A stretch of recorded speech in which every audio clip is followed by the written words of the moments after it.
थेट आता पुण्यात जाणार आहोत। काँग्रेसचे नेते पृथ्वीराज चव्हाण प्रसार माध्यमांशी बोलतात। ट्रायब्युनल म्हणून ज्या व्यक्तीला बसवलं होतं ती व्यक्ती म्हणजे विधानसभेचे अध्यक्ष।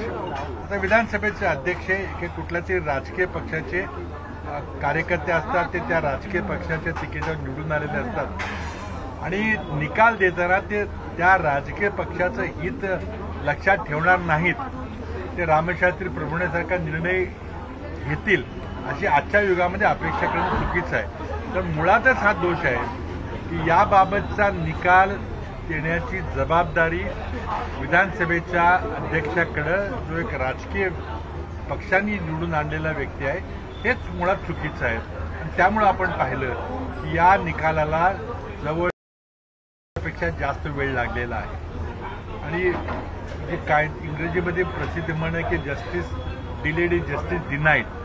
आज त्या मतदारसंघातल्या हे माहिती नाही की आपण ज्या व्यक्तीला ज्या पक्षाला मतं दिलं होतं ती व्यक्ती निवडून आलेला आमदार त्या पक्षात आहे का नाही, आणि हे जर आपण 1.5 वर्षापर्यंत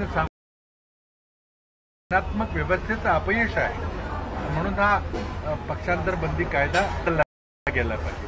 आता हे जे पॉलिटिकल परिणाम आहेत ते फार गंभीर आहेत, कारण जर आज या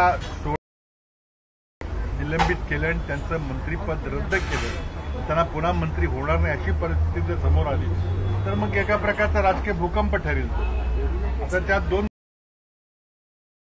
की कदाचित भाजपच्या वरिष्ठ नेतृत्वाला लोकसभा निवडणुकीमध्ये कोणाच्या नेतृत्वाखाली सामोरं जायचं याबद्दल संभ्रम आहे।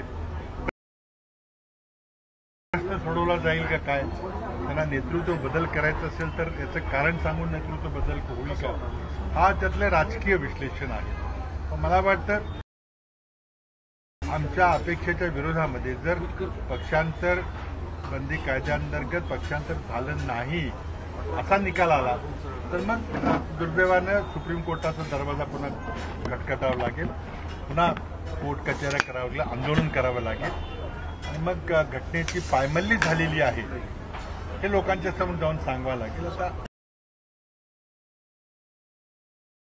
वाट पाहूया।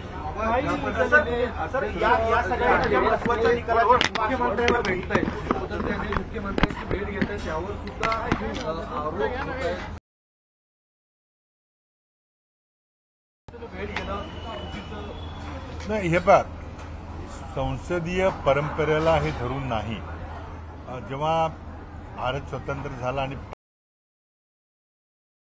नेहरू प्रधानमंत्री होते आणि मालवणकर हे अध्यक्ष होते आणि एका वेळेला पंडितजींनी एक बैठक बोलवली आणि त्यांना लोकसभेच्या अध्यक्षांना निमंत्रण पाठवलं।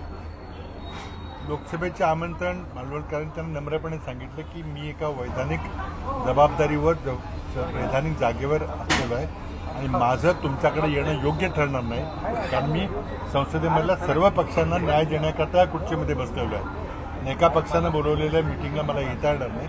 नेहरूंनी ते मान्य केलं आणि लगेच ती मीटिंग मालवणकरांकडे झाली, नेहरू मालवणकरांच्या कार्यालयामध्ये गेले। मी संसदेत असताना असे अनेक प्रसंग येतात की राज्यसभेचे सभापती किंवा लोकसभेचे अध्यक्ष असतात, मीटिंग संपताना किंवा काही पेच प्रसंग निर्माण झाला तर फार मोठ्या ठिकाणी लोकसभेच्या नेत्याला म्हणजे प्रधानमंत्र्यांना बोलवावं लागतं, राज्यसभेमध्ये बोलावं लागतं।